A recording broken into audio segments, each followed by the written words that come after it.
We are going to begin with CR 22-2024, resolution concerning zoning ordinance transitional provisions, extension of time for access to prior ordinance. For the purpose of approving as a legislative enactment of the District Council having the force and effect of law, an extension of time for applications to be approved and considered under the prior ordinance from April 1st, 2024 to April 1st, 2026. It is sponsored by me, Councilmember Ivy, and we will begin with a staff overview from Karen Zavakis. Good morning, members of the committee, Madam Chair, and council members. CR 22 is a resolution, and as styled, it has a lot of whereas clauses that explains the nature of its underpinnings. But where the rubber meets the road is on page 3 of that resolution, or excuse me, 4 of that resolution, which appears on page 5 of your virtual binder. And its intent is to extend the 2-year time frame for access to the prior ordinance, which was conceived by CB 13 of 2018 and corroborated by the council's approval of the countywide map amendment by way of CR 136 of 2021. This is also coming from an amendment that was favorably included to the Omnibus Zoning Bill, that's known as CB 15 2024. And this resolution is a temporary measure in order to approve the extension, which of course is due to expire on April 1, 2024. And the new time for expiration will be April 1, 2026. While no comments have been received on referral as yet, I understand that there are speakers that will be providing testimony today at the committee work session. Thank you. And Office of Law? The moment Office of Law has reviewed the draft and find it to be in proper legislative form, pending any comments or any additional amendments, we reserve the right to follow up with any additional research. Thank you. The County Executive's Office? Good morning, Madam Chair. The County Executive does support CR 22-2024. Thank you. And are there any comments from the committee? Okay, next we will go to the speakers list. We have Janet Gingold. We have a number of speakers, so we'll go with 2 minutes as before. Good morning, I'm Janet Gingold. I'm speaking today on behalf of the Prince George's Sierra Club. Prince George's Sierra Club strongly opposes CR 22-2024, and also CR 25, and also CR 27. By extending the time when the prior zoning ordinance could be used, all of these measures would delay the benefits of the new ordinance. Also, changes in the zoning ordinance should not be legislated by a resolution. CR 22-2024 cites 4 reasons why a delay might be warranted, and we find all of these reasons to be not applicable. About economic disruption from the pandemic. No question the pandemic was bad. Things fell apart. However, relying on the old zoning code will not fix what went wrong because of the pandemic. The aftermath of the pandemic has been an opportunity to build back better, which does not require clinging to an outdated zoning code. About changes in the real estate markets due to COVID. During the pandemic, many people learned that they can be productive working at home and now resist returning to a life of long commutes. This does not change our county's need for a more streamlined, simplified zoning ordinance or our society's need to change long-term patterns of development to decrease VMT and sprawl. Forward-thinking developers who overhaul their plans in response to the societal shifts caused by the pandemic have already learned how to work within the new ordinance. About old sector plans. Many of our sector plans are outdated and need to be aligned with Plan 2035 and the Climate Action Plan. This ongoing process will take time because many of the many sector plans have to be updated in turn. There will always be some that are less up to date than others.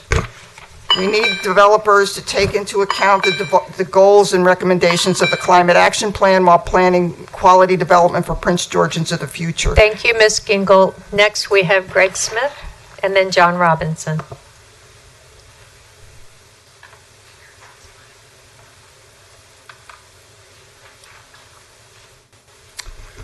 Thank you, Madam Chair. I'm Greg Smith. I live at 4204 Farragut Street in Hyattsville. I serve on the board of Sustainable Hyattsville. So last Thursday, we testified or had an opportunity to testify against a bill or amendment to CB 15 that had been introduced either the afternoon before or evening before that Fed committee hearing. The committee made its decision, cast its votes in favor of that amendment before the public even got a chance to comment. Today, we're treated to commenting on a resolution that was filed Thursday or rather last Friday evening or afternoon, but again, without public notice. I opposed this, and in my letter to the council, I quoted two sections of the prior ordinance and the current ordinance, both of which say that the zoning ordinance may be amended, shall be amended through a bill, not a resolution, a bill. So it would appear that the council doesn't have the legal authority here today to amend the zoning ordinance through a resolution. And I think there's case law that supports that. So I'm wondering what legal authority is cited that can stand up that gives you the authority to amend the zoning ordinance through a resolution instead of a bill. I'm not an attorney. You've got attorneys on staff. Maybe they've got a different opinion. I assume they do, so they wrote it. It was part of some of the whereases in this resolution just struck me as an exercise in creative writing. There's a claim that this council has reviewed all of these statements of justification for relying on the old zoning ordinance versus a new zoning ordinance, and I'm wondering when that exercise took place. Which statements of justifications for which applications did you review to come to this conclusion that it made sense to extend access to the old ordinance by 2 years? I don't think that the new ordinance is perfect. But I think that this process is really bad. It's a terrible look. And I know that it puts some of you in a very uncomfortable position. It does us too, because the primary proponents for this extension get paid hundreds of dollars an hour to advocate. Thank you, and we Mr. don't. Smith. We get paid nothing. We're unpaid volunteers. Next, living in the we communities have affected John by these Robinson. decisions. Thank you. And then Dan Smith. Yes, my name is John Robinson. I live in Adelphi, Maryland, 2604 Cool Spring Road. I'm here to oppose CR 22. Our county has been the low-cost housing area of the DMV, and keeping the old zoning provisions will reduce the quality of our development. And the citizens end up paying the cost. The developers end up taking the money, most of it out of the county. And we have a huge infrastructure deficit that you know of that's been talked about in this council before. We have inadequate police. We have inadequate fire. We have inadequate schools. And yet, you're still trying to grow. I mean, this is ridiculous.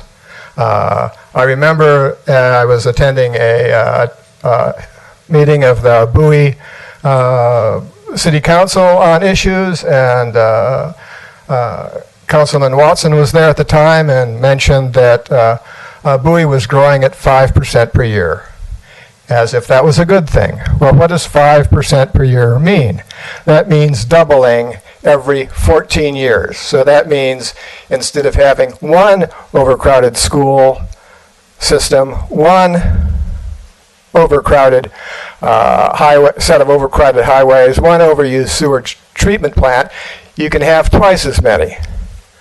So, you know, I urge you to vote no on this. It's basically it's a millstone around the neck of Prince George's County taxpayers.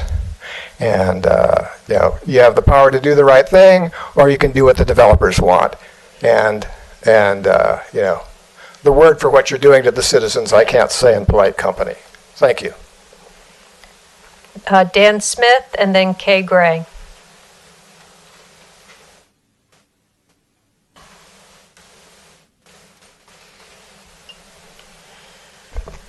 Hello, I'm Dan Smith of Chevrolet.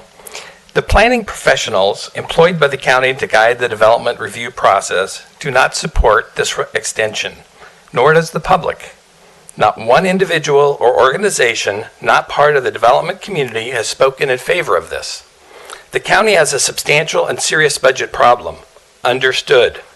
It is also clear that one of the sources of that problem has been decades of budget-busting sprawl development that has stressed public services, infrastructure, and ecosystems, and driven up costs to protect residents and property from the serious and growing impacts of climate change, including flooding. Doubling down on development favored by the old ordinance is not the solution to these very real problems. Instead, build back better. There is a current backlog of 50,000 approved but unbuilt housing units in the development pipeline. These are not concentrated in preferred development zones with transportation infrastructure. How does this extension accelerate good development when we gain absolutely nothing in return? A resolution is not an accepted way to amend the zoning ordinance anymore than it was a legal way for the previous council to tamper with council districts. Should this pass, it will take months to be overturned. How much will that cost taxpayers to defend? Smart growth, sustainable development have been slow-walked here for over 20 years, as has transit-oriented development and Plan 2035. Today, our climate action plan suffers from the lack of commitment to implement it. We are all called upon to do our part to transition away from our fossil fuel economy, including developers. It's no secret that those voting for this extension will be looked upon favorably for future campaign contributions from developers. If that is not in play here, then prior to voting, publicly commit to not accepting developer contributions, directly or indirectly. Thank you, for your Mr. campaigns. Smith. Since we cannot take them, please don't continue to spread that falsehood. But And Kay there are Gray, PACs, I'm and there sorry, are indirect sir, ways of doing it. You sir. responded to me, I'm responding, I'm Okay. correcting. Kay Gray is We next, know the and then elephant in the room. Kay Gray and Maureen Fine, and if that continues, well, it won't be allowed to. Kay Gray, not present. Maureen Fine. And then Melissa Daston. Maureen Fine, Bowie, Maryland, and I wish I could say I'm happy to see your handsome and beautiful faces this morning, but I'm only here because I was so angry after Thursday because of the attempt to keep the public from speaking. That is really, really shoddy. CB 15 is a positive step in the right direction because it's a path towards better quality development and shifts more authority to MNC PPC's professional staff and away from political influences. And I was going to wait until later to ask you, my council member, much esteemed Ms. Watson. I know you had mentioned to me that there are good developments that you want to support through this extension. Your District 4 constituents would have been very happy if you had had some kind of meeting to let us know what those developments are, why they are so good that they don't have to fall under any new rules. That would have been more transparent, but so much for transparency. Planning and zoning are intricately connected to progress on climate objectives. The economic future of the county is not related to sprawling development all over the landscape, but to quality of life achievable through implementation of climate and planning objectives already adopted. The transition period already offered is sufficient and should not be extended for the old zoning categories over the new. To do so is merely to undermine the transition to Plan 2035. Rather than give more, require more. Please. Melissa Daston and then Douglas Edwards.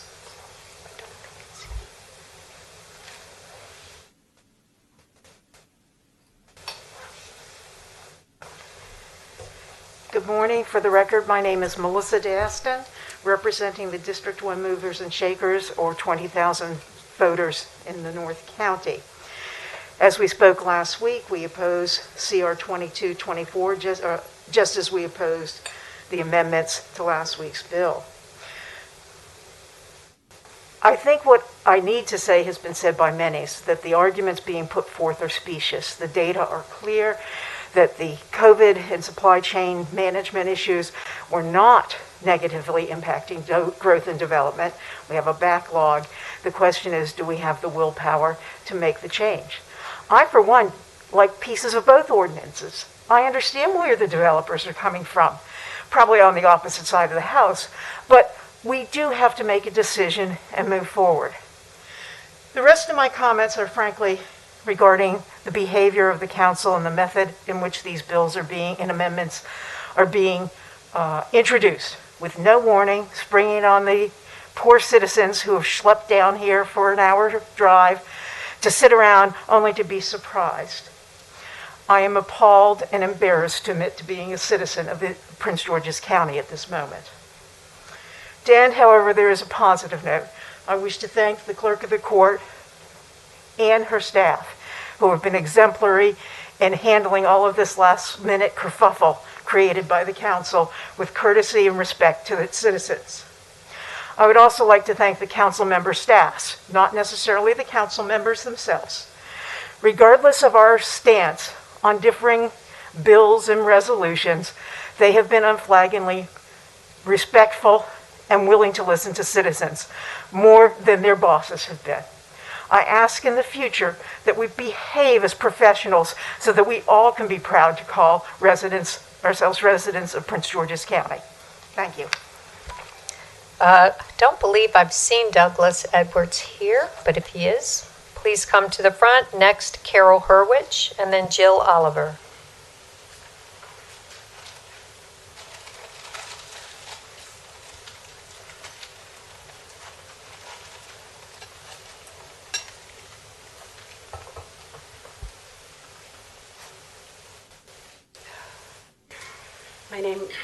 Good morning. Thank you for the time to speak. My name is Carol Hurwitz. I'm in Adelphi, Maryland.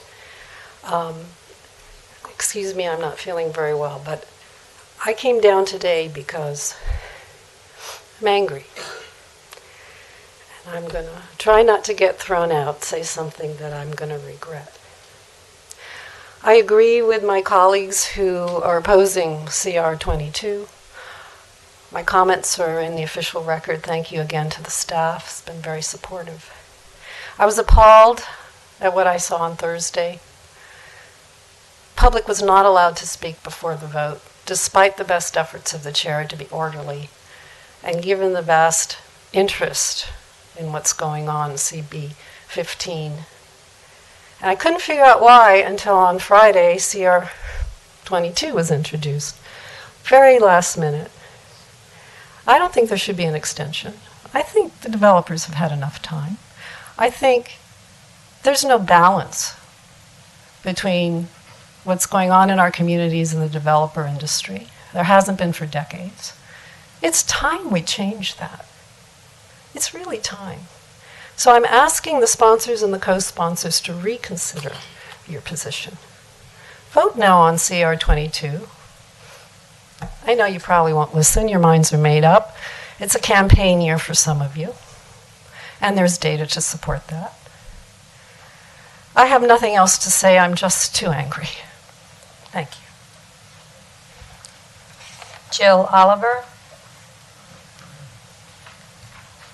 And then Alveda Addison.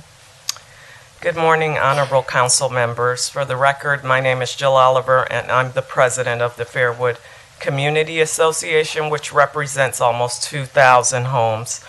I'm representing myself and many Fairwood residents that want their voices heard who couldn't be here today. They couldn't take off work. This was not unexpected. So I'm here representing them in opposition to CR 22-2024. We were very disappointed to see and hear efforts afoot by developers and supported by select council members to take us backwards.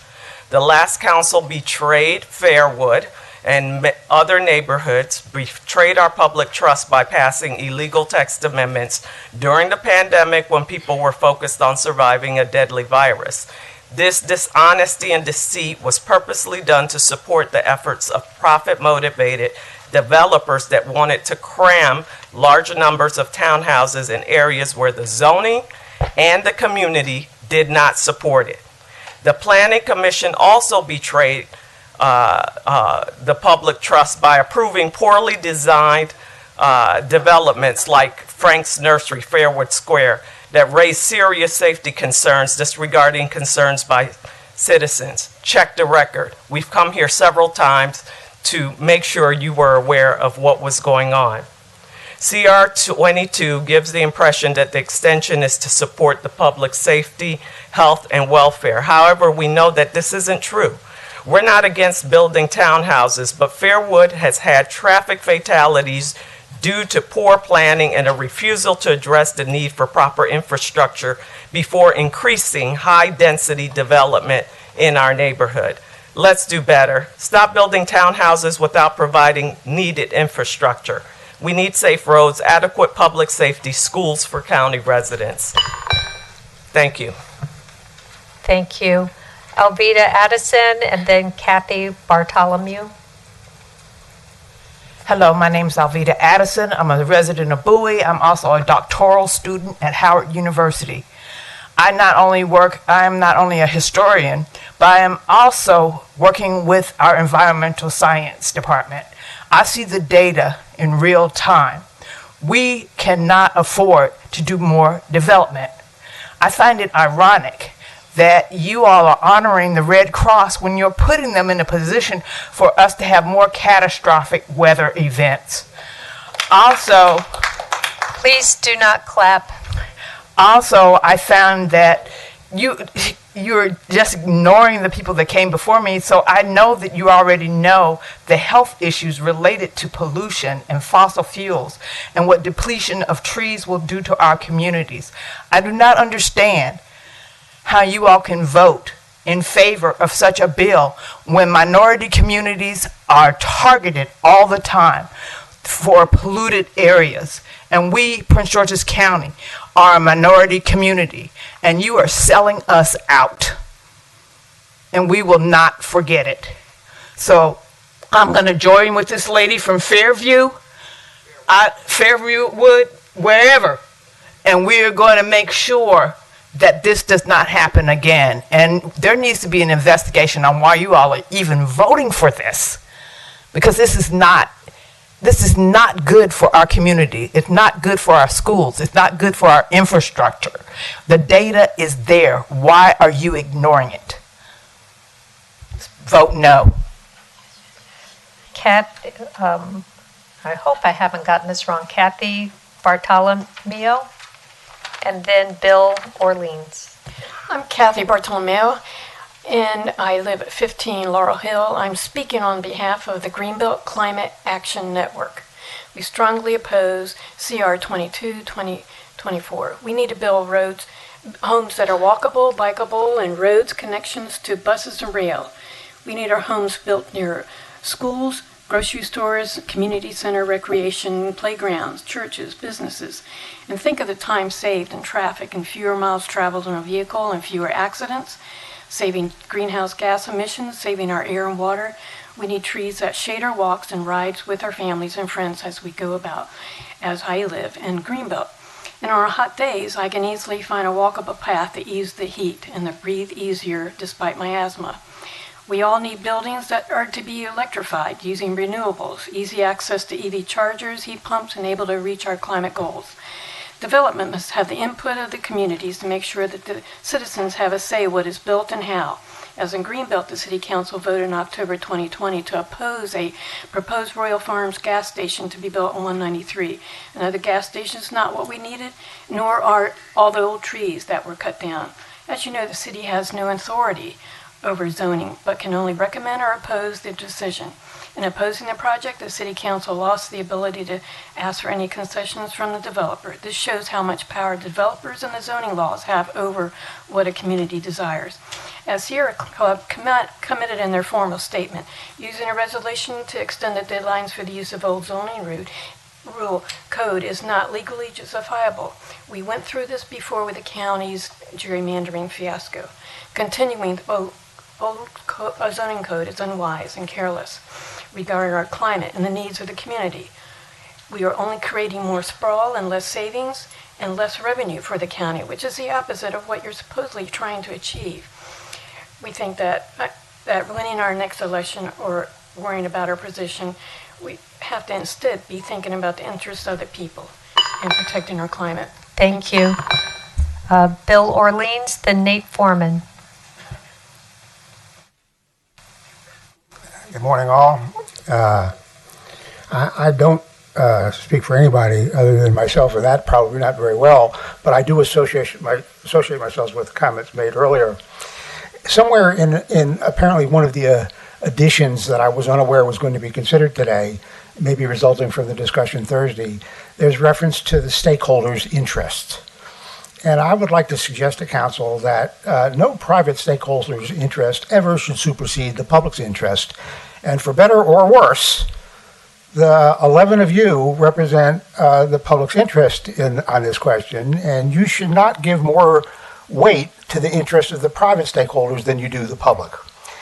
Somewhere in Annapolis, and apparently not going anywhere, there's been a PG bill that was introduced to grant greater authority to municipalities in the county with regard to zoning and planning vis-a-vis the county planning board. I am grateful that apparently it's going nowhere, when in the past, in my own town, my city council has argued that it should have greater planning and zoning authority. I shuddered to think what would happen in our town if indeed they had that authority. Not that I'm a fan over the years of what the county planning board has done, or then subsequently what district council has done with regard to what the planning board has done and approved. Somehow we have to be rational in our approach to what we build and where we build, and then when we raise what we've built previously. There should be more interest in redeveloping the underdeveloped parts of the county than there is in raising more woods or falling more trees and feeding the stakeholders' interest to make more profit. Thank you. Nate Foreman, and then Tom Haller. Good afternoon, Madam Chair, members of the District Council. Nate Foreman, I'm here on behalf of the Maryland Building Industry Association.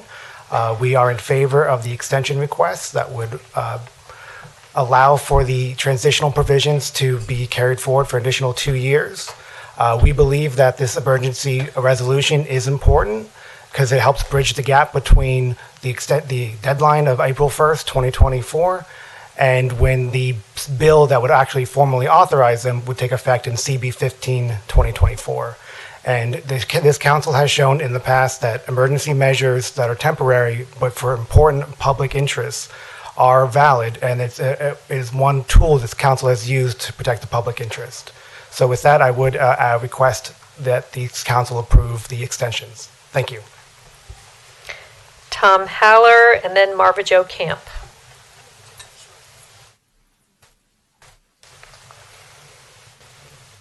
Thank you, and good morning, Madam Chair, members of the council. Thomas Haller, an attorney with offices in Largo, and I'm here today testifying in support of CR 22.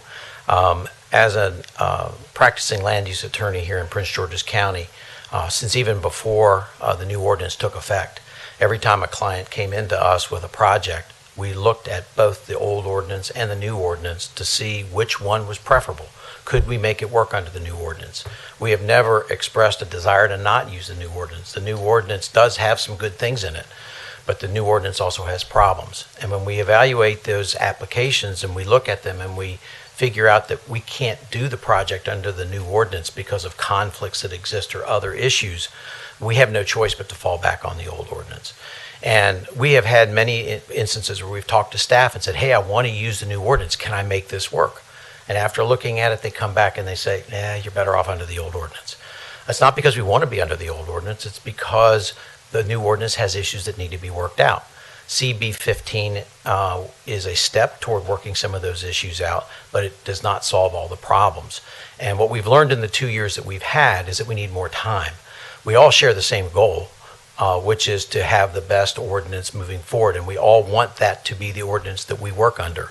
But nobody wants to stifle economic development. Nobody wants to stop properties from being able to move forward in accordance with the master plans because we have an ordinance that doesn't work. And so we think that giving the additional 2 years is very important. I would also note that the transitional provisions are still important. We mentioned that the other day in our testimony. And the transitional provisions are important because people who built under the old ordinance need to be protected. The extension of the 2 years is a safe harbor for people that built under the old ordinance because they know that that gives them additional time for us to work out the transitional provisions and make sure that they work. Because if Thank you, Mr. Heller. sorry. Marva Jo Camp, Thank you. and then Ed Gibbs. Good morning. For the record, my name is Marva Jo Camp. I live in Mitchellville, Maryland, and I'm here in support of CR 22. I want to note that I am a land use attorney, but I am also a resident of Prince George's County since 1968, and I'm here and not getting paid to be here. The new zoning ordinance was a yeoman's job, but it was a major overhaul. The omnibus bill has tried to fix a lot of the issues in there, but it of itself is almost 300 pages. This is a major issue. I became aware of how many issues when I went through the new zoning ordinance and saw that there were issues. There is now a court case because there are issues about how we are going to read certain provisions inside of the new zoning ordinance. What is the interplay between the zoning ordinance and subdivision? And also how we are going to just move forward to make sure that we have quality development using either the new or the older new. What I want to say is that in addition to me being very supportive, I am dismayed and continue to be dismayed that we continue to suggest that community does not include developers, that community does not include land use attorneys or businesses. I am a resident who is also a business owner in this community. I am also very dismayed that community continues to demonize this council. You all are doing the job that we elected you to do, and I cringe at some of the some of the mean-spirited words against you. You did not keep us from speaking at the other hearing. What you did is say you wanted an orderly process that followed the procedures. I think CR 22 allows us to look at the old ordinance, the new one to deal with the transitional provisions that need some working on. And thank you. So you don't have to say sit down. Ed Gibbs, and then Terry Ruby. Hello, Madam Chair, Vice Chair, members of the council. Edward Gibbs, an attorney with offices in Largo, right across the street. I too am here speaking as a land use attorney today. I want to reiterate some of my testimony from last Thursday. I support this extension resolution to use the zoning ordinance and, quite frankly, the subdivision ordinance for another 2 years. This is not a matter of first impression. This is not something that's coming up at the 11th hour. As I testified last Thursday, I was in the room when the development community and others, there weren't just development people in there, and we said we need a period of time because there will be unintended consequences with a voluminous new zoning ordinance. And we were told, how about 5 years by the chair of the council?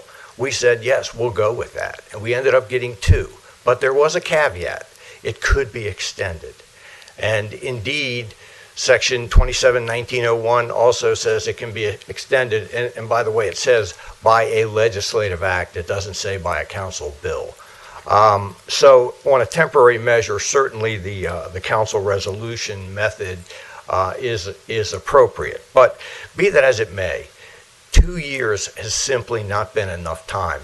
Every single client who walks into my office and asks for an analysis of the feasibility of a project gets two memoranda. The first memorandum deals with the prior ordinance, the second memorandum deals with the new ordinance. And there's an evaluation that goes forward. Clients come in, they want to do a project. They're happy to use the new ordinance. The use tables themselves are clear and simple. The initial set of regulations are clear and simple, but when you get down into the... Thank you. Thank you. Terry Ruby and then Andrew Roud. Good afternoon, Madam Chair, members of council. Here on behalf of the Greenbelt City Council, who late last night voted unanimously to oppose CR 22-2024. We believe there's been more than sufficient time for the development community transition to the new ordinance. This 2-year extension diminishes the work the county planning staff, the planning board, the public, municipalities like Greenbelt and you yourselves have dedicated to seeing the adoption of a new, responsible, modern-day zoning ordinance, the first in over 50 years. This proposed extension also diminishes the voice of countless residents, both future and current, who placed their trust in county leadership to move the county forward in the battle against sprawling, unsustainable development. This new zoning ordinance establishes the framework needed for Prince George's County to govern the future land use, including infill development, in a responsible and sustainable way. And while very specific to the city of Greenbelt, it's not without importance and relevance to the CR 22. And I think it's just another example of the harm that this bill can do to communities.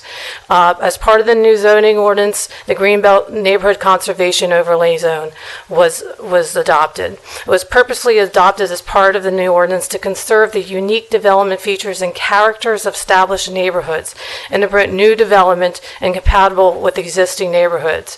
So without this NCOZ zone, the Greenbelt Historic District is threatened with new development under the new zoning ordinance. So we ask on behalf of the Greenbelt City Council to oppose CR 22. Thank you very much for your time. Thank you. Andrew Roud. Good afternoon. My name's Andrew Rabb with St. John Properties. I'm speaking in favor of CR 22. Like I mentioned last week, there are legacy projects that are very important.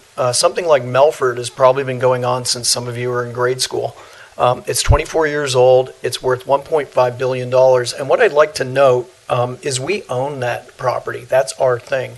So what we're talking about now, it's not like we're diminishing it or we want to cut corners. It's our asset. Why would we ruin our own asset? So with legacy projects, I think you have to be especially careful. The original bill, from what I understand, is 247 pages. The corrective omnibus bill is in excess of 286 pages. So the corrective bill is longer than the original bill. So words matter. I can't tell you enough that words matter. We need to be very diligent and work through all the details. There's inconsistencies in it. We'd like to get a work group together with the professional staff and the stakeholders and go through all those details. I don't think they were put in there on purpose, but there's just inconsistencies on such a detailed bill. As Mr. Haller indicated, the transitional aspect is very important. And then again, I don't know about a lot of the folks in the room, but if anyone's been to a loan committee recently, I'm sure nobody has except me. By the way, they're not doing loans. This is a terrible, terrible time, notwithstanding what we've heard, until you've been to a loan committee, to spook the capital markets. Interest rates are ballooning. The costs are out of control. You can't make anything underwrite anymore. So when people are looking at this, and there are teams of lawyers behind the scenes sitting there loaning out hundreds of millions of dollars, they look at all this stuff. They engage a land use attorney locally to say, are there any problems in this project if we lend on it? And if the answer is not categorically no, there's going to be a massive problem. So I would, again, vote or ask you to support CR 22. Thank you for your time. Thank you. That brings us to the end of our speakers list. And I'd like to make a motion to approve CR 22. Motion by me, second by Vice Chair Harrison. Please call the roll. A motion for a favorable recommendation. A favorable recommendation. Thank you. Discussion. Oh, go right ahead. I'm sorry. We hadn't been. Thank you, Madam Chair. I oppose this resolution. This county spent considerable years and money to create a better ordinance, to enhance climate goals, to make sure that we're on the cutting edge, that we're following best practices.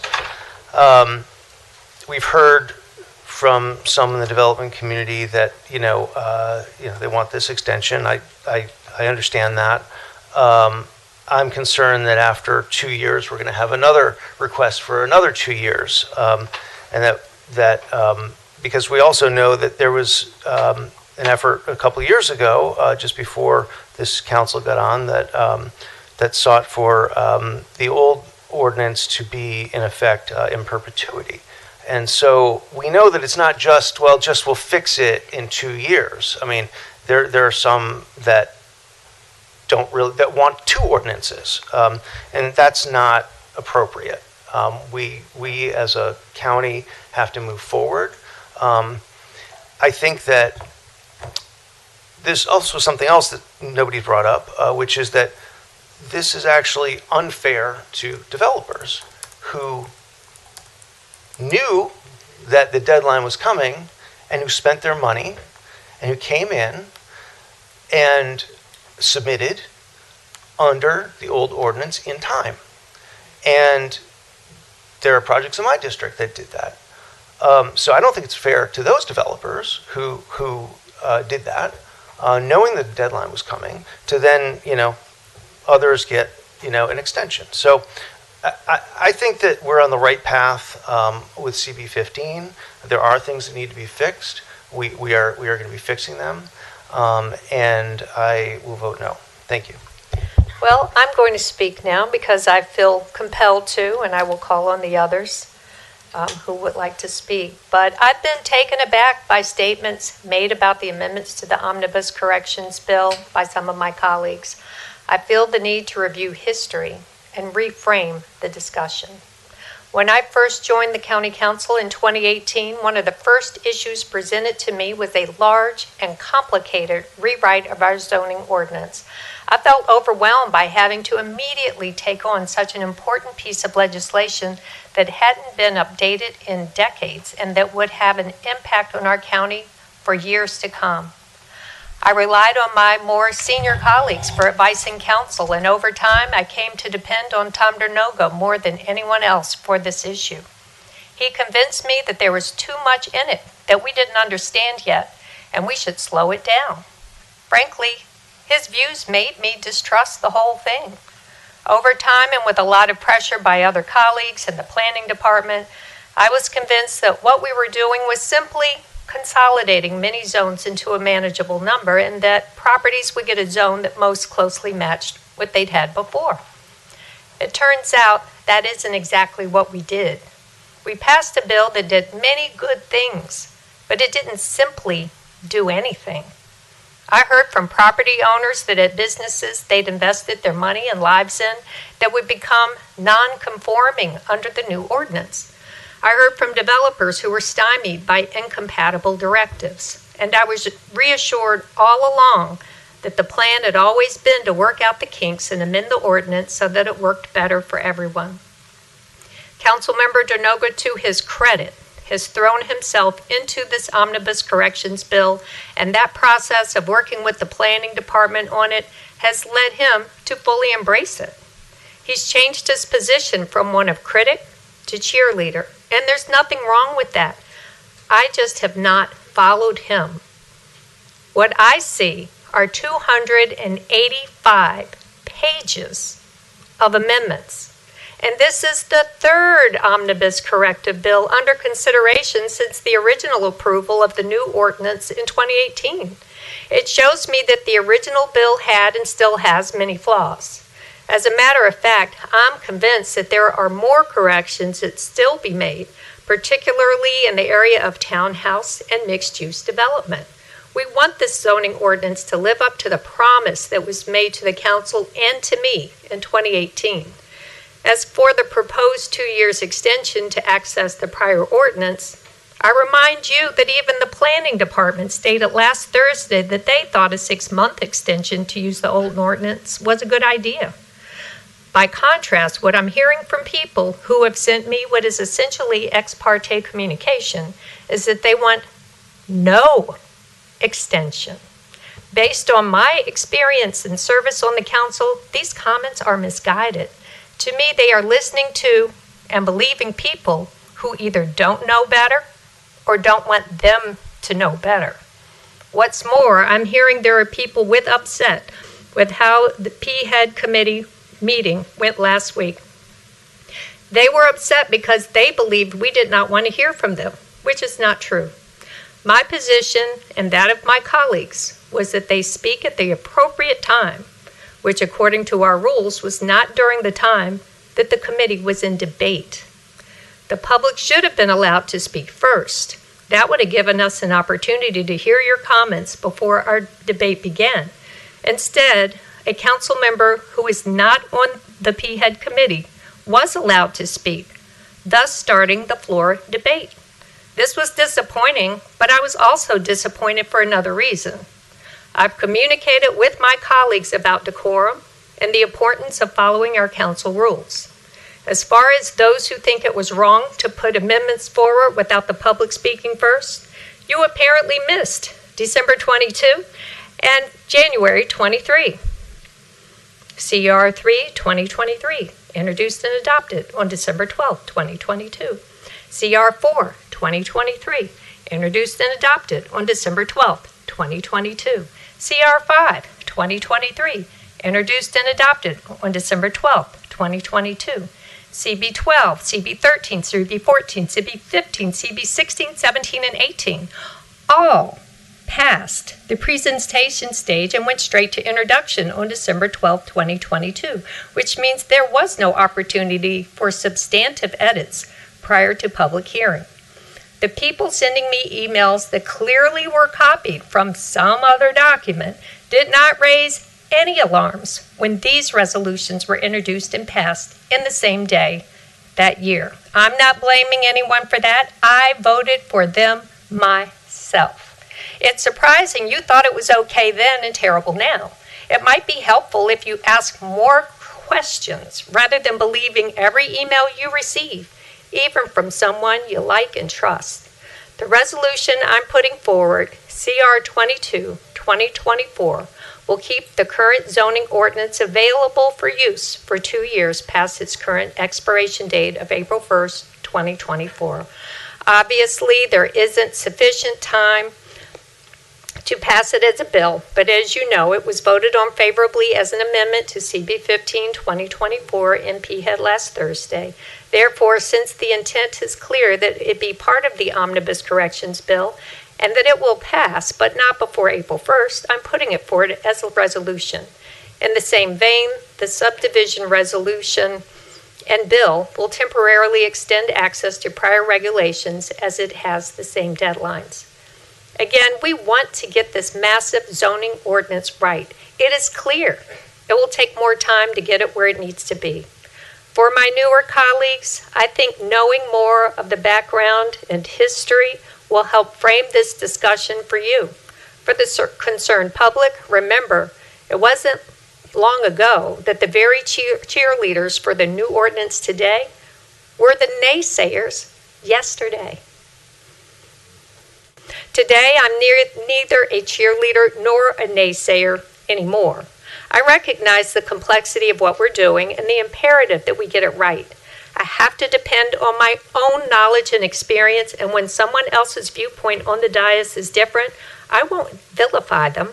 I hope they take the time to learn and agree that anything that needed 285 pages of amendments most likely needs a little more time to get it right, and we must.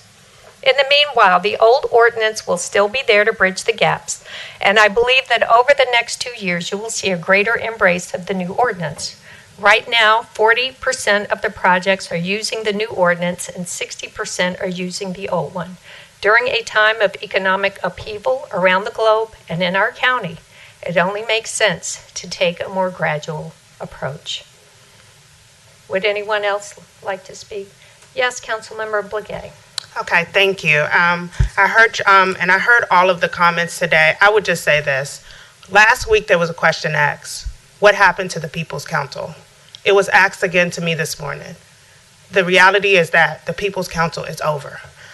We've been told to look at the background, look at the history. The history started in 2014. I read history.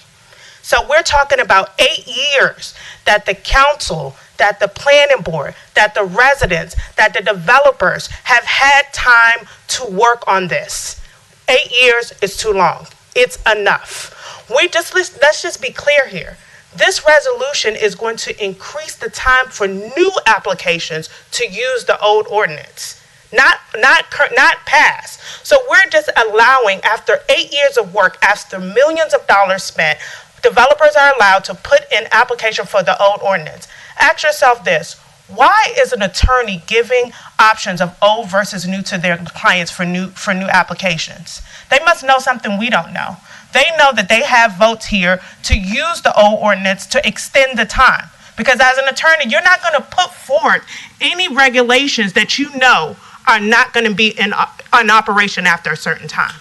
The reality here is that every effort that I've seen to use the old ordinance is to go a violation of Plan 2035. That's personally what I've seen. That is a way to densify in places that we are not supposed to densify. It is an effort to make it, to go against the plans, the environmental policies that we put forth. That is the efforts of the new zone ordinance, of the old using the old versus new. This has nothing to do with the markets, nothing.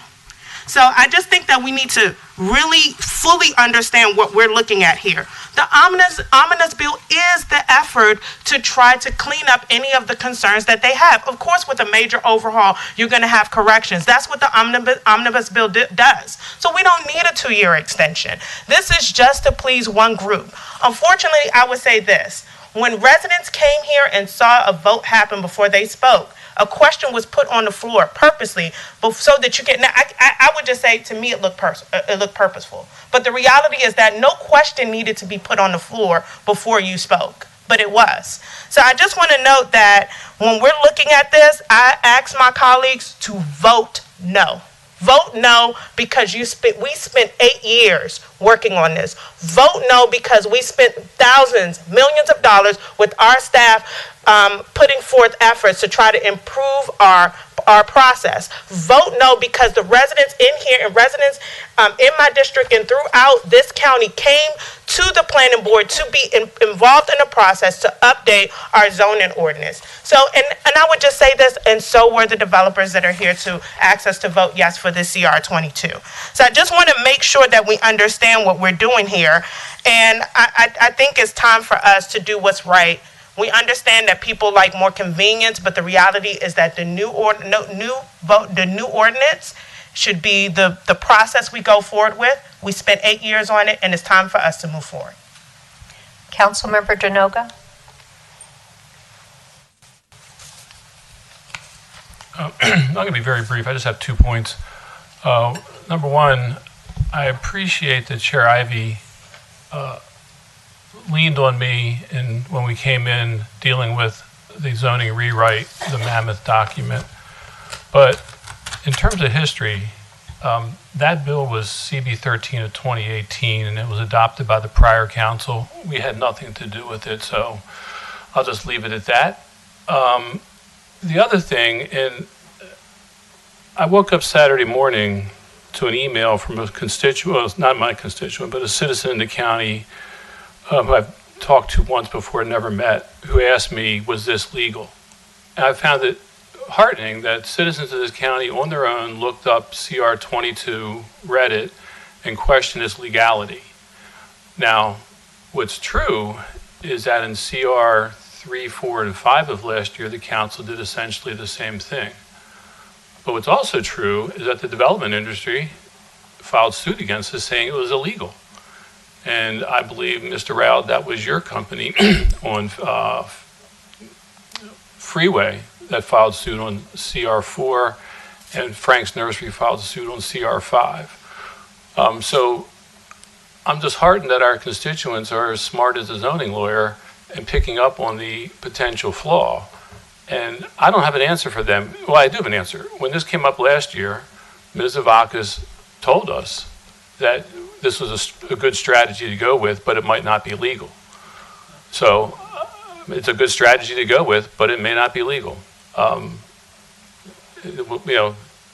There's still an outstanding CR4 case in front of the courts, as I understand it. Maybe we'll find out whether this type of action is legal or not legal. Anyway, it's interesting. That's my 2 points. Thank you. Yeah, we did pass it in 2021, but Councilmember Oriada. Thank you.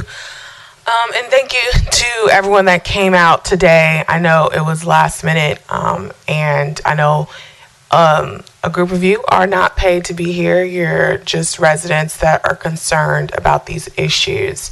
And a group of you are paid to be here, so that's that.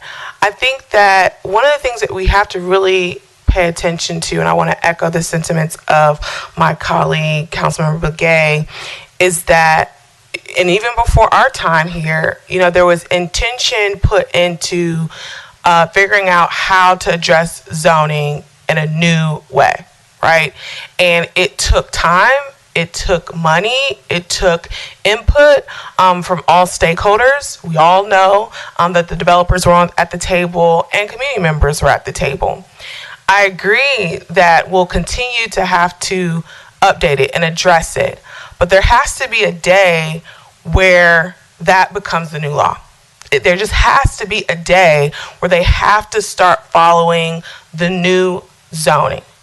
And I feel like the thought process is that we'll continue to allow them to use both. Because they've come to want it to be indefinitely, and then I feel a sense that it'll be 2 years, 2 years, 2 years, 3 years, 2 years, and they'll never start to use the new zoning. And one of the biggest things I hear in my community all of the time, every time parking planning comes out, every time there's a community meeting, they say, what for? Why do you want my opinion? Why am I engaging? Because you're going to do all of this, you're going to ask us our opinion, you're going to put out a plan, and you're not going to do anything with it. That you're not going to hold developers accountable to any of the standards, that you're not going to care about what the community said. And I feel like if we do this as a body, we are proving our community right. That it does not matter how many how many community meetings around development that they come to. It doesn't matter how many times they come before us, that we are always going to yield to the will of developers. We're always going to yield to what their concerns, because I said there's concerns from both sides, but it can't always just be that we put forth the concerns of one side. And that's what it feels. It feels lopsided because the omnibus bill that we're working on had developers at the table. It wasn't like community members were in those backroom conversations with parking planning. 90% of all of the changes in that bill are for developers. They are the ones that want them. I don't even agree with some of the changes that are in the omnibus bill, but they were done to appease developers, right? And so there is this want that's happening, this desire to meet them halfway, to understand their concerns, to put forth amendments and changes that make it easier for them. But they just can't have every single thing they want. We want quality development. We want a new process. That is what we want. And there has to be a reckoning. And they have to switch to the new zoning. And that is what this conversation and this debate is about, not kicking the can down the road. The omnibus bill will address some of their concerns and their issues, but I really hope that my colleagues stand with the community on this, that we want new, quality, better development. We want the new standards that we were promised as a community. I know that's what I want in my neighborhood. I am tired of what has been proliferated in my community and in my district. And I just pray that we do our job to deliver on what we've promised our residents, and that is better quality development. The development industry will get probably 90% of what they want in the omnibus bill. So it's give and take.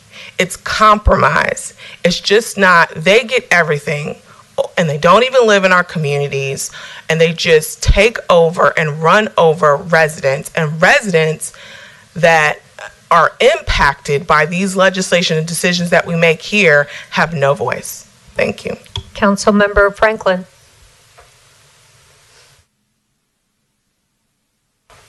Oh, I wasn't trying to be recognized, but I'm happy to say a few remarks. I'm sorry, I thought I saw your hand, but please go ahead if you'd like. I can't hear you, Madam Chair, sorry. We can hear you. Go ahead. I still can't hear you, but I assume you said go ahead. Okay, yes. So I want to thank everyone who came out to speak today. And much of what needed to be said was said by Chair Ivey, quite honestly.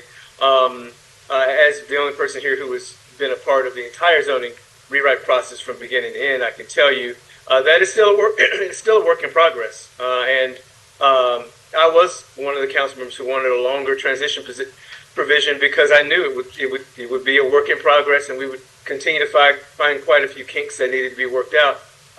It's not about developers versus citizens. I think that's a false choice, false narrative. I won't get into that long discussion, but I think as we continue to pick the community versus developers, I just think the loser in all that's Prince George's County. At some point, we need to realize that it's not some sort of war between the two, but it's actually figuring out how we can all work together to do high-quality economic development for our county. But I want to thank everybody for coming out, and I will definitely be voting for CR 22. Thank you. Councilmember Hawkins. Thank you, and thank you for everything I had. Madam Chair, may I call for the question? Well, Madam Clerk, please call the roll. Chair Ivey? Aye. Ms. Blagay? No.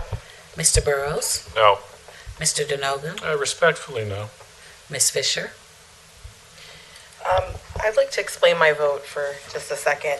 I think that I wanted to start out with, when you make policy, the process is important, and it's not all the time you're going to agree on everything. And I think everyone on this dais loves this county, and I think it's important that when we have difficult conversations, that we don't villainize people, we don't make their intentions seem seedy or unknown, that you just have to talk about the facts, and sometimes you'll agree and sometimes you won't. On that, I just wanted to highlight two things. The process. I am a newer council member. It's only been a year and 3 months and counting. And I know when I first came to this body, there were several zoning text amendments that were passed and put into law, as Councilmember Ivey pointed out, with very little process. But yes, this process is criticized. I think we have to always have the same viewpoint and temperament and perspective, whether it's things we like or things we don't like. So there are a lot of times where things happen fast, and there's a lot of times where the process is slower. But I'm not there to criticize anyone for it. Oh, you're voting to call the question? Oh, I'm explaining my whole vote. Oh, I'm sorry, everyone. Well, I'll take a pause. My bad. Oh, never mind. I'll just vote aye. I'll continue later. I'm sorry. I didn't get that. That's okay. I got distracted as well. Continue. Did you want to voice that? I think a few council members thought we were voting on the bill. This is to call the question. Continue. Okay, Mr. Franklin. I vote aye. Mr. Harrison, Vice Chair.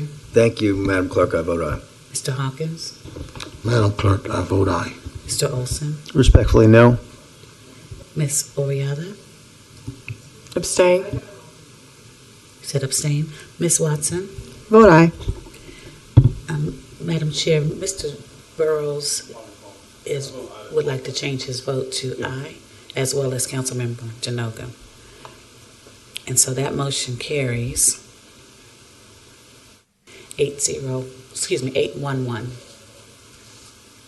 No, 821, excuse me, 821. Okay, I think we already had a motion and a second on the actual vote. That's correct. Ivy Aye. Harrison moved. Okay, Chair Ivy votes aye. Ms. Bligay? No. Mr. Burrows? No. Mr. Denoga? Still no. Ms. Fisher? Okay, back. I'm sorry. See, the process is important, and I was not paying attention. I apologize to everyone. So anyway, you already heard my first point, and my second point on the substance of the bill. I think for me, everyone always hears me talk about my district, District 2, that I love so much. We're the smallest. I'm totally inside the Beltway compared to other colleagues' districts, and development is a huge issue for us. The intensity of what's being built and the fact that we are more of an urban set of the county. But I think when we look at the things around us, the Urban Institute talks about the fact that for the population that we have and the population growth we're going to expect, we don't have enough affordable housing. I want to actually point just the body for the body in the county right now being discussed today in Annapolis is HB 53 from our governor, and it's affordable housing and zoning and permitting. Zoning and permitting and making sure we have enough affordable units has become more than just a county concern. It's a statewide and national concern. And to see the fact that if you look in that bill, which I hope the people that are also testifying here are looking at those as well, which is going to take some zoning authority from this council and put in different things, the intensity about affordable housing as a priority for the entire state. And that bill that's passing right now says that we need more affordable units and more in Prince George's County. When you look at the zones in that big bill that's supported by all the Democrats that are down there. So I just think that it's important to keep things in perspective and not make a war about one particular bill, but the overall nature of where our county and where we're going. So I think those are the things that I wanted to highlight today. I think sometimes we have to make sure that we talk to people and not at people. And I hope that everyone can take that into consideration as we continue to work through difficult issues. But I really hope you all are paying attention to the entire state and where the state is moving and what Prince George's County in 2 weeks is also going to be mandated to do when it comes to our zoning, housing, and development, mandated to do. So with that, I vote aye. Mr. Franklin?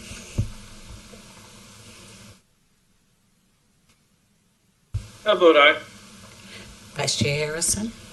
Thank you, Madam Clerk. And in explaining my vote, first and foremost, I want to take the opportunity to thank the entire community that came out to testify. One of the common themes that I think that we lose as Prince Georgians, as a community, is we pin each other against each other. I believe a house divided will fall. I think every member, matter of fact, I know every member of this body means well. They have good intentions. While the community might have a difference of opinion, at the end of the day, each member comes in to work each and every day to serve the citizens of this county. It's a hard job, how you create that balance. So we can't lose the sense of respect and civility for each other, or we'll crumble. What's amazing is we keep on hearing about Plan 2035, but in Plan 2035, it says that you have to be in conformity to the master plans. Now, Maryland National Capital Park and Planning, from my observation, if we had to rewrite all the master plans in the county, I don't believe they have the operational staffing to do that. I think that's a challenge in itself. Why am I saying that? If I have to conform to something in my district, in District 9, that master plan was written many decades ago. So I'm going to conform to something that was 40 years old, 30 years old, 25 years old. So the real question becomes, is how do we create the easy transition from our master plans to our sector plans, where they've been updated, where it complements everything in our community. And unfortunately, it took us 5 decades to rewrite a zoning rewrite. 50 years. The last time that was done was by a man named Mr. William Gillette, who was our first county executive in 1970. So we're paying for the sins of the past right now. This body's trying to do the best that they can. It's a very frustrating process, but I would just like to convey to the community, I think it's unjust and unfair when members of the community are vilifying one another just because they have a difference of opinion. So, Madam Clerk, I'd like to vote aye on this. Mr. Hawkins? Madam Clerk, I respectfully vote aye. Mr. Olson? No. Ms. Oyada? In explaining my vote, I just want to say that I think we have to also understand that, like my colleagues mentioned, we're going to have differences of opinions. And I think, sadly, sometimes when you simply disagree, that's called vilifying. I just disagree with that. I think I didn't hear, to me, anything that's vilifying. What I heard was people's opinions and their passion, and that's on both sides. And so I think we also have to stray away from this type of respectability politics that strips away freedom of speech, that strips away people's opinions, and that makes us feel like we have to serve as one person. We don't. And I respect everyone's ability to debate and their stance and their opinion, and it should be heard. And I think to talk about the process, I can only speak for myself. I don't have a problem with the process of introducing legislation and following the rules. The issue and the concern I had for what happened before was that the community could have been heard first before the vote. So I just want to answer that question about the statement that was made around the process and other bills that have happened before. And so my hope, though, for colleagues that said this was just an extension of what they wanted initially when the bill passed, is that this doesn't come up again, and that there is not another extension, and that this is it. But I have to vote no, because I really believe that we need to start to see that quality development in our communities. And I don't want to conflate the issues. Going with the old ordinance does not get us affordable housing. Going with the old ordinance has nothing to do with what's happening on the state level. These are two separate things. It actually moves us further away from what the council did to create all of the things that we want around quality development and affordable housing, because it goes back to the old zoning ordinance and not the new one. Thank you. Ms. Watson? Vote aye. Motion carries 6-5. Now we will go to the Committee of the Whole additions agenda. Motion to accept the agenda. Motion by Vice Chair Harrison, second by Councilmember Watson. Please call the roll. Chair Ivey? Aye. Ms. Blagay? Abstain. Mr. Burrows?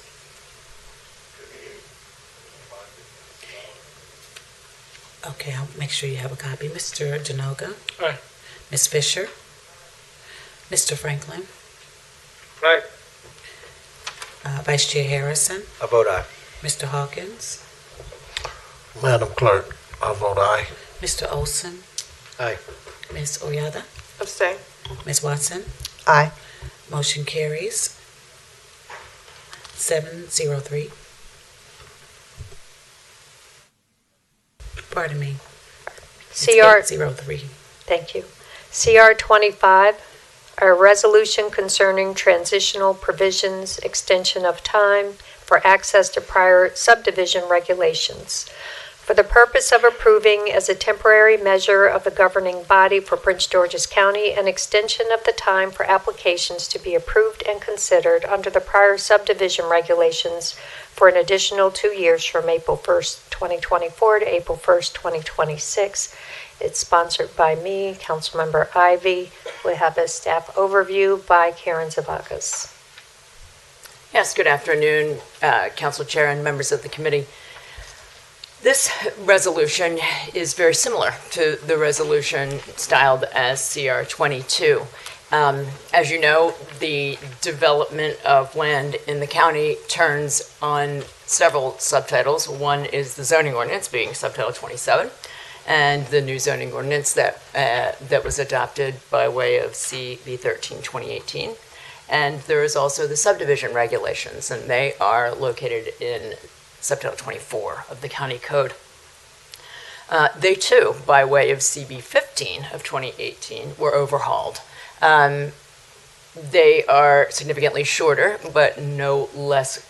They have no less gravity in the development process, and they too, in the time frame established by the prior council, which was ratified in subsequent legislation, were given a 2-year abrogation period for access to the prior regulations. And that is, much like the prior zoning ordinance, slated to expire on April 1, 2024. So on page 3 of your virtual binder additions portion, you'll see the text of this proposed resolution. It is styled as a resolution of the governing body, since the law requires that the governing body make changes or make any kind of enactment regarding subdivision. So there is a line for the county executive signature. But the bases for this are the same very similar. So with that, since this is in additions, there are not written comments at this point, but maybe there are speakers. Thank you. There are, but first we will go to Office of Law. Good afternoon. The Office of Law hasn't had a time to review the legislation, but insofar as it's the same or similarly styled to the previously discussed bill, we find it to be in proper legislative form, but reserve any additional comments should they need to be made. Thank you. Thank you. County Executive's Office. Yes, ma'am. Good afternoon again, Chair Ivy. The County Executive does support CR 25, 2024. Thank you. Are there any questions from committee members before we go to the speakers list? Okay, we will start with Dan Smith and then Greg Smith. I think they're brothers.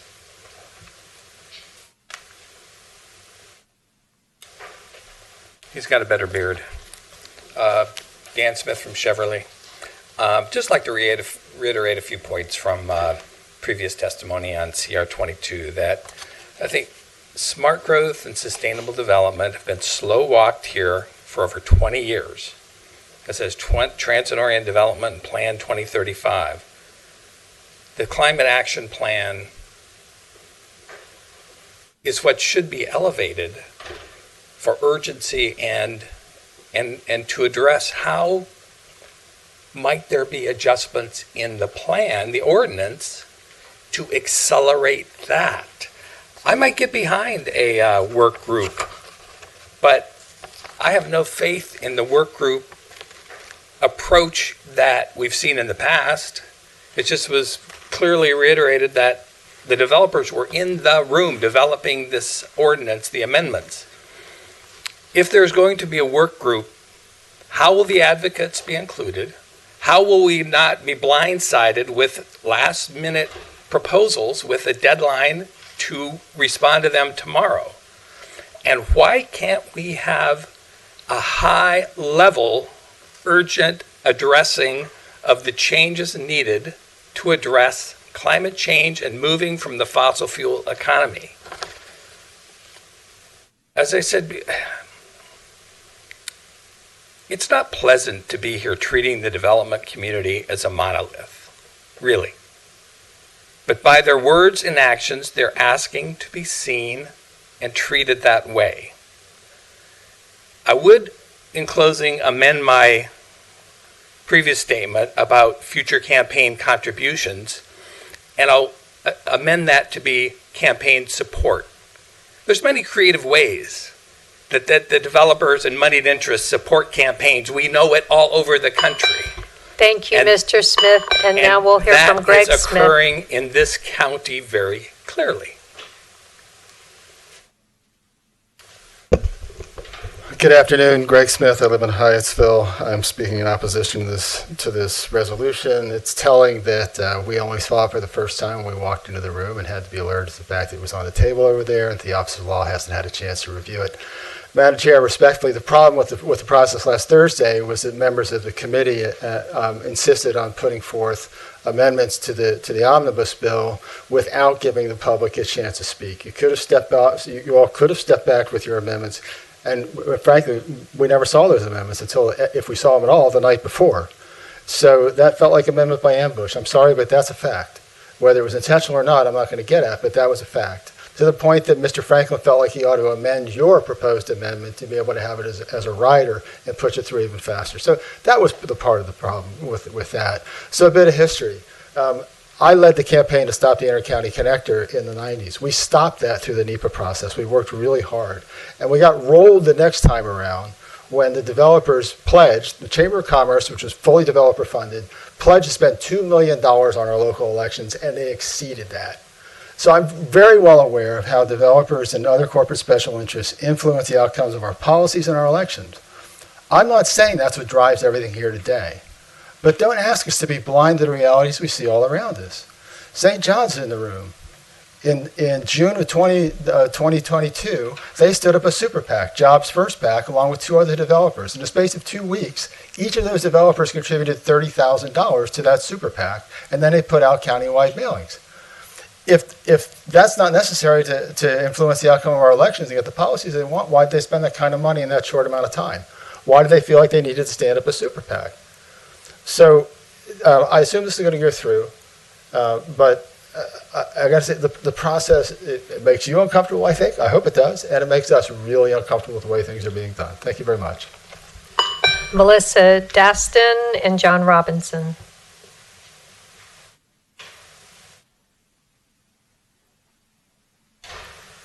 For the record, Melissa Daston, speaking on behalf of the District 1 Movers and Shakers. As stated previously, we oppose resolutions 2225 and the future 27, not because we love the new ordinance. As I said earlier in my testimony, both last week and this week, we see things good and bad on both sides. What we do realize, however, is it is time to move forward. We spent $5 million plus per the request I asked on what was spent. I will also state that the process where the, quote, history was given was not exactly accurate.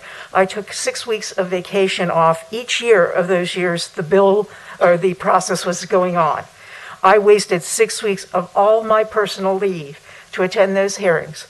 At most, there were 3 members of the civic associations and citizens present at any given time to 10 to 20 developers and development lawyers. So please start thinking about making times appropriate, such as Montgomery County does all their hearings from 6:30 or 7:30 at night for that reason. I will also state that in 1961, in a booklet that I found when I cleaned out my mother's home in Cheverly, the county proudly proclaimed we were the fastest growing county in the United States of America. That has continued unabated. Today we stand on both the Cobb family farm and the Schaefer family farm right here in this building. One of those people chained his tractor to himself and laid down in front of developers. He was forced to sell due to the redistricting of his property or the recalculation of his property as developable property and the taxes raised. The goal for us is balanced development, not no development. So our organization believes there should be a balance. We also believe in quality development, and we also realize our treasured resource in this county is our developable land. And the question is, how do we best do it without going deeper in the hole? Thank you, Ms. Daston. Thank you very much. John Robinson, Janet Gingold.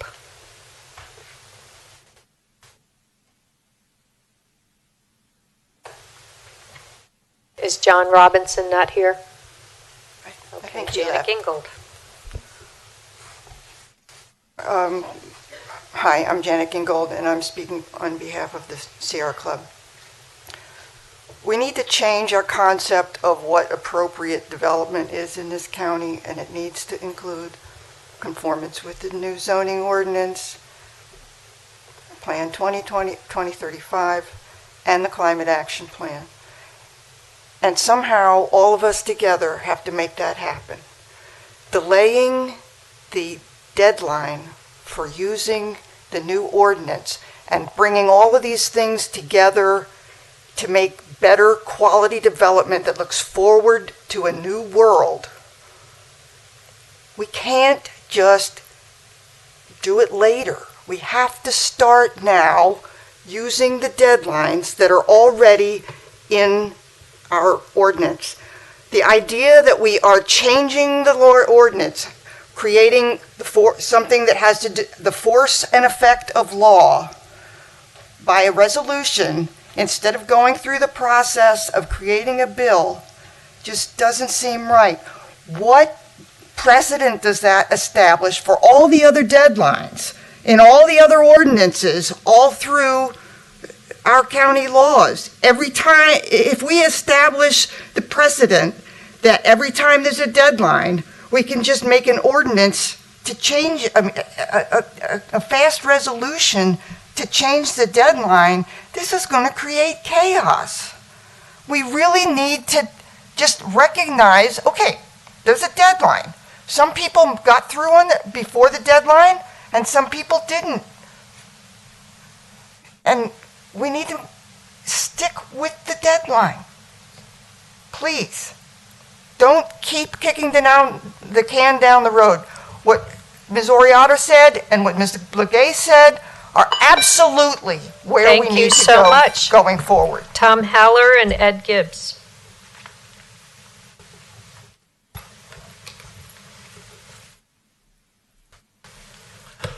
Thank you once again, Madam Chair, members of the council. Again, Thomas Haller, attorney with offices in Largo, testifying in support of CR 25. I do want to note that we have spent a lot of time talking about the Omnibus Corrections Bill, which deals with the zoning ordinance. We have not seen an Omnibus Corrections Bill dealing with the subdivision ordinance. The subdivision ordinance was completely redone, just like the zoning ordinance was, and there are issues with the subdivision ordinance as well. And so, but all of our attention has been focused on the zoning ordinance. And so having the opportunity, the additional time we need to be able to address any of those issues is also important, and that is one of the main reasons why this legislation is needed. I also want to add one more thing regarding my prior testimony. When I said that we have had numerous clients come in and we have looked at both ordinances to see if the project could proceed, I did not say that we've also had several people come in over the last few months and we've told them you don't have time to get it filed because of the deadline. Now that this deadline is being extended, maybe those clients will be able to come back and take another look at their projects. But we have certainly let people know that the deadline exists, and not everybody's been able to move forward because it takes a long time to get an application accepted. Thank you very much.